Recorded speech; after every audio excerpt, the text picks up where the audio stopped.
Hello! Today I'm super excited because I'm going to dismantle this LCD TV and this OLED panel. And we're going to check out what's inside of it. And helping me with this, I have Jonas and Sofie. Hi! Before we start with this, I would like to stress that this is something that you should not try at home. You can get electrocuted and that's not fun, trust me. So here we have it. This green one here is the brain, the motherboard. This one is the power board, and these two are the speakers. Those we have to remove to be able to continue.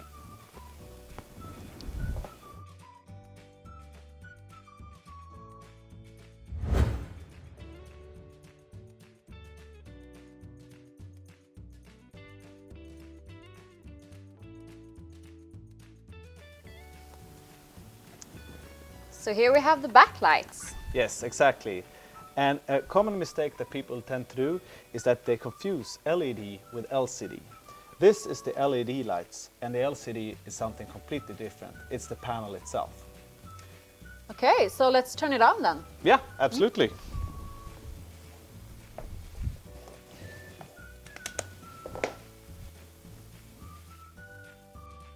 So all LED lights has a prism that spreads the light all over the TV. And now we're going to see if we can actually put this together again. Yes, and we're going to start with the diffuser panes that spreads these LED lights more even across the TV. So you can see that it gets more uniform as we increase the number of layers. And here you have a nice even spread. So now we'll put back the LCD panel in front of the backlight, and that is what creates the picture. Yes, and this is what truly amazes me every time I do it. That you go from only spare parts and components into this full moving picture like this. I think it's incredible. One of the major disadvantages of an LCD TV is that the backlight is always on and the panel itself is semi-transparent. So you will not get perfect black as you will get on an OLED. The LCD panel itself is actually quite thin, almost as thin as the OLED, as you can see. Oh, you cannot see it. There we are. But what makes the LCD thicker than an OLED is that it needs a backlight to work.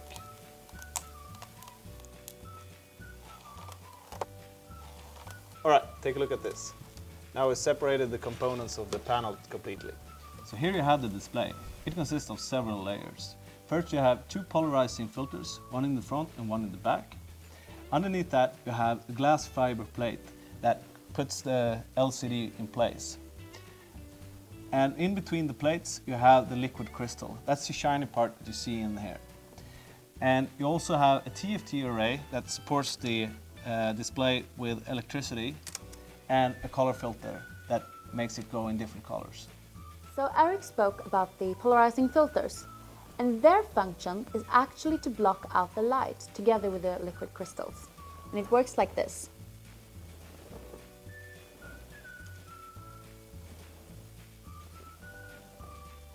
Cool, huh?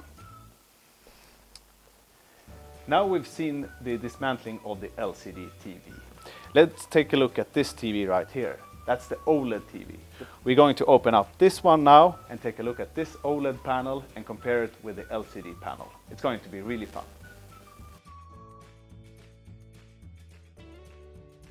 Okay, so now we have stripped the TV from all the components and electronics. And what are we going to do next, Jonas? Now we're going to dismantle the OLED panel from the supporting frame.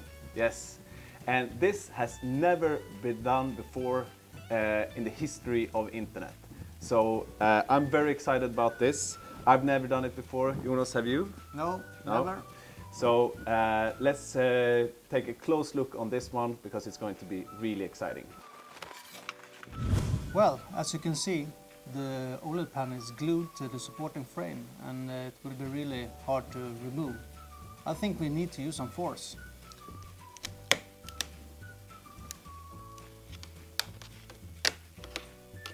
Look how thin it is. Yeah, amazing.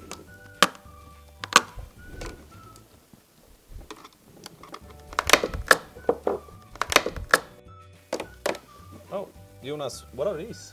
Well, as the OLED panel is really thin, it needs some kind of support to stay in place. So this is a supporting gasket. Okay. And you can really sense that the panel itself is extremely flexible. Yeah. It doesn't crack over here, and you can really bend it. And super, super light. Wow. Okay, let's remove the supporting frame and we will take a closer look on this one. Yes. I wonder how flexible this is.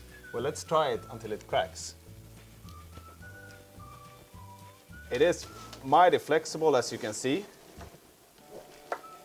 But somewhere around here, it's starting to crack. This is not the most flexible OLED panel that you can get. This is actually put on a glass fiber plate. And we could probably put in a video that explains how flexible it gets if you put it on a plastic plate somewhere around here.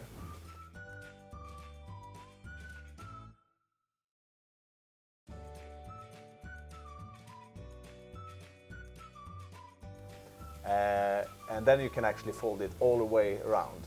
But this one's still incredibly flexible compared to an LCD screen. Okay, let's measure how thick the OLED panel actually is. Wow, just 0.8 millimeters thick. Almost half the size of the LCD panel.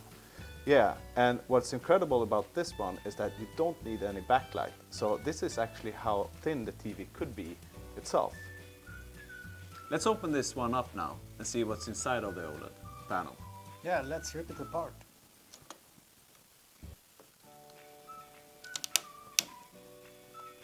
Okay. As suspected is a TFT array, a coloring filter, Yeah. and the actual OLED panel. Yeah, put on the glass fiber plate that you can see cracking here. Yeah. Okay. Let's rip it all even more apart. Yeah. Woo! It just goes.